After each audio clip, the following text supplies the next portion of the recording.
में गुजरात के चुनाव हो रहे हैं। अब जनता कह रही है ये गुजरात हारेंगे। अब अगर ये गुजरात हारेंगे तो ये 10 दिन पहले चिट्ठी लिख देंगे चुनाव आयोग को कि भाई हम गुजरात को और महाराष्ट्र को एक कर रहे हैं, इसलिए गुजरात के चुनाव टाल दो। गुजरात के चुनाव टल जाएंगे। अगली बार ये लोकसभा हारेंगे, चिट्ठी लिख देंगे जी ये पार्लियामेंट्री फॉर्म ऑफ सिस्टम बड़ा खराब है, हम प्रेसिडेंशियल फॉर्म ऑफ सिस्टम ला रहे हैं, संविधान बदल रहे हैं, चुनाव टाल दो। चुनाव टल जाएंगे। ये क्या मजाक बना रखा है इन्होंने, नौटंकी कर रखी है इन्होंने। भारत जनतंत्र है, देश ये बर्दाश्त नहीं करने वाला जो इन्होंने नौटंकी कर रखी है। कहते हैं हम दुनिया की सबसे बड़ी पार्टी हैं, हम तो जी दुनिया की सबसे छोटी पार्टी हैं। फिर भी डर गए तुम लोग।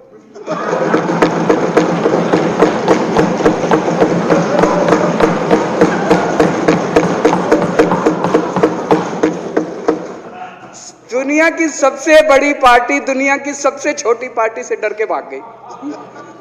क्या कायर हो यार। हिम्मत है तो चुनाव लड़के दिखाओ बीजेपी वालों, मान जाएंगे तुम। हिम्मत है तो चुनाव लड़के दिखाओ। कहते हो 56 इंच का सीना है, नहीं तो मान लो 56 इंच का सीना नहीं है, झूठ। नहीं तो मान लो कुर्ते के नीचे 56 इंच का सीना नहीं है, झूठ है ये।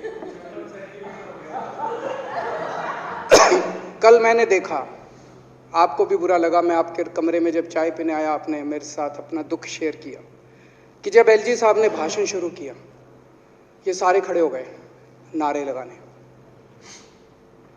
क्या कश्मीर फाइल्स टैक्स फ्री करो, और पीछे से 2 जने कह रहे थे दारू की दुकानें बंद करो।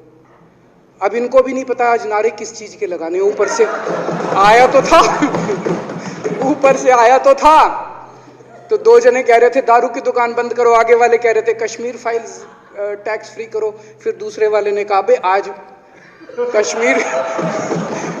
कश्मीर वाला नारा लगाना है। तो जैसे रैलियां होती हैं उसमें कुछ टीवी वाले माइक लगा देते हैं कि हाँ जी किस लिए आए हो, तो वो यूं यूं देखता है किस लिए।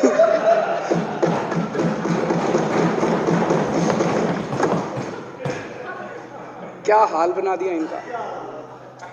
इसलिए थोड़ी राजनीति में आए थे, इसलिए थोड़ी राजनीति में आए थे।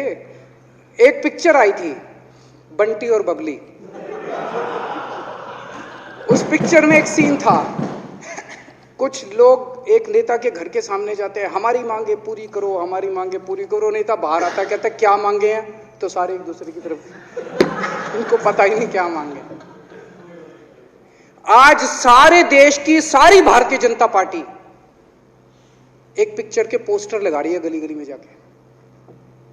पूरी सारी भारतीय जनता पार्टी देश में एक पिक्चर के पोस्टर लगा रही है। इसलिए राजनीति करने आए थे पिक्चरों के पोस्टर। अपने बच्चों को क्या जवाब दोगे? घर जाके बच्चे पूछेंगे पापा क्या काम करते हो? पिक्चरों के पोस्टर लगाता हूं।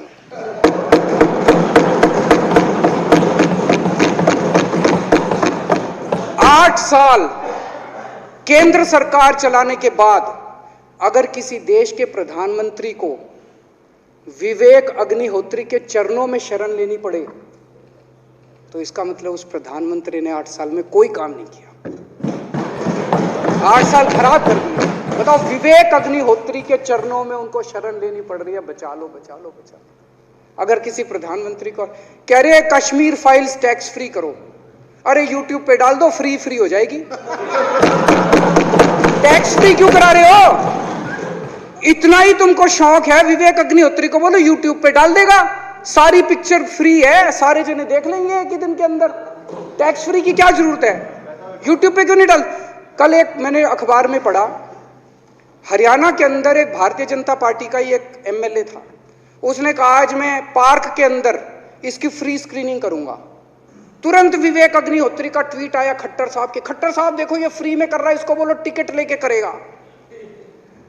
भाई साहब, कश्मीरी पंडितों के नाम पे कुछ लोग करोड़ों रुपए कमा रहे हैं और तुम लोगों को पोस्टर लगाने का काम दे दिया। आंखें खोलो, क्या कर रहे हो तुम लोग?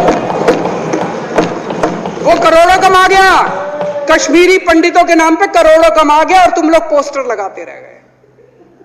क्या हाल बना दिया तुम लोगों का यार। आंखें खोलो तुम लोग।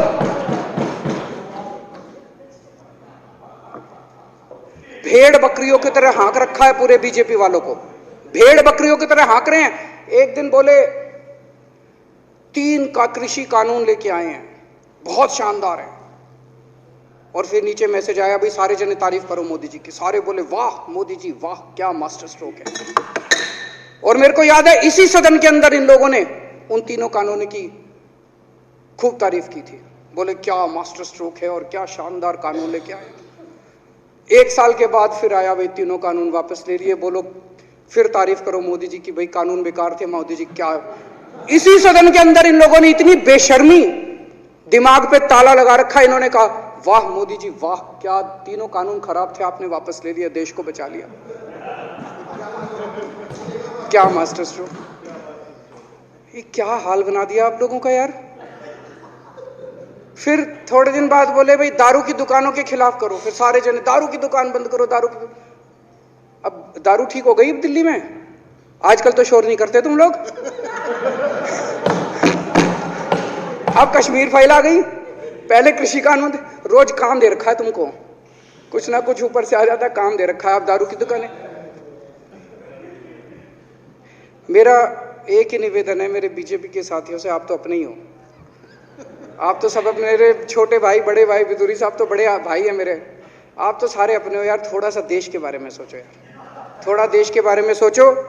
हिटलर भी जो था वो कम से कम अपने चमचों को नौकरी देता था, रोजगार देता था। इतिहास उठा के पढ़ो, उसने रोजगार तो दिया था। इन्होंने क्या दिया आपको? आपके बच्चों को नौकरी दी, आपके घर में कोई खाने पीने का इंतजाम करा, आपकी बिजली का इंतजाम करा। केजरीवाल काम आता है आपके, आपके भी घर की बिजली फ्री कर रखी है। दिल्ली के 12 लाख बच्चों को नौकरी दी है मैंने, स्कूल ठीक कर दिए, अस्पताल ठीक कर दिए। आपके घर में कोई बीमार हो, केजरीवाल दवाई पहुंचाता है, मोदी दवाई नहीं पहुंचाता। केजरीवाल काम आया। मैं बीजेपी के सारे कार्यकर्ताओं से कहना चाहता हूं, थोड़ा सा दिमाग खोलो। बीजेपी के सारे सपोर्टर्स को कहना चाहता हूं, थोड़ा सा दिमाग खोलो। ये भेड़ चाल बंद करो, भेड़ बकरियों की तरह हाँक रहे हैं ये आपको, ये सब बंद करो। दिमाग खोल के सारे जने बीजेपी छोड़ के आम आदमी पार्टी में आ जाओ।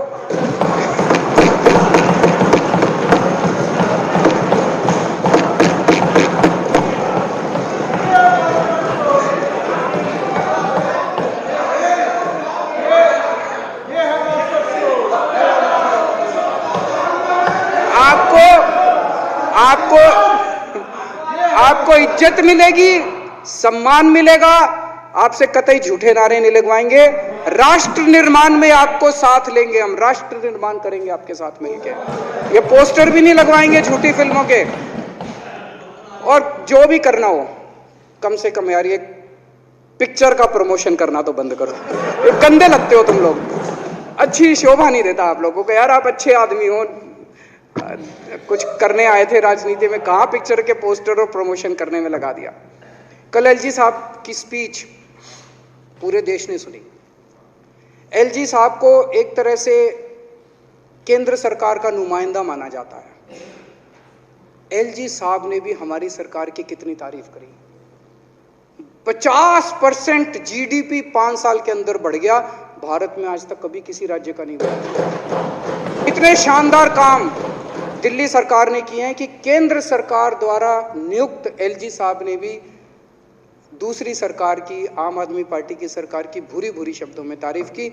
मैं एलजी साहब का बहुत बहुत शुक्रिया अदा करना चाहता हूं और इस धन्यवाद प्रस्ताव का समर्थन करता हूं।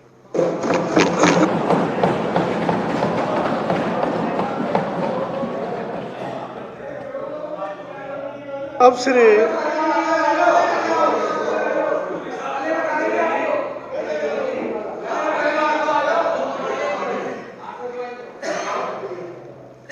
श्री गोपाल राय जी, माननीय विकास मंत्री द्वारा प्रस्तुत धन्यवाद प्रस्ताव पर सदन के सामने है। माने कि यह सदन उपराज्यपाल द्वारा दिनांक 23 मार्च 2022 को विधानसभा में दिए गए अभिभाषण के लिए उनके प्रति हार्दिक आभार प्रकट करता है। यह प्रस्ताव सदन के सामने है। जो इसके पक्ष में हाँ कहें, जो इसके विरोध में ना कहें। हाँ पक्ष जीता, हाँ पक्ष जीता। प्रस्ताव पारित हुआ। माननीय उपराज्यपाल महोदय को इसकी सूचना दे दी जाएगी। जो सदस्य कल दिनांक 25 मार्च, ये इसलिए है कि बजट 25 मार्च को पहले पेश होना था, हमारे 280 नहीं लगे थे। आज 280 हम लगा सकते हैं। शाम 6 बजे तक नोटिस शाखा कमरा नंबर 46 में अपने नोटिस 280 के लिए दे सकते हैं। शाम 6 बजे तक खुला रहेगा। अब सदन की कार्रवाई शुक्रवार दिनांक 25 मार्च 2022 नहीं अब प्लीज एमएलए ने आरएसएस के बारे में कुछ ऐसे शब्दों का इस्तेमाल किया तो नहीं होना चाहिए। तो मैं आपसे आग्रह करूंगा कि उन शब्दों को जरूर डंडा वही लगाएंगे।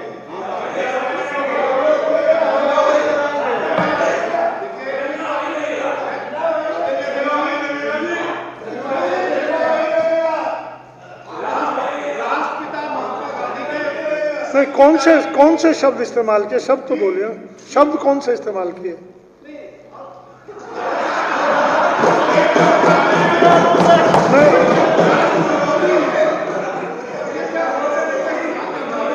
अगर कोई ऐसा शब्द इस्तेमाल हुआ है, आरएसएस देश विरोधी है, उसको हटा देते हैं बस। अब सदन की कार्रवाई शुक्रवार दिनांक 25 मार्च 2022 को पूर्वाह्न 11 बजे तक के लिए स्थगित की जाती है। बहुत बहुत धन्यवाद।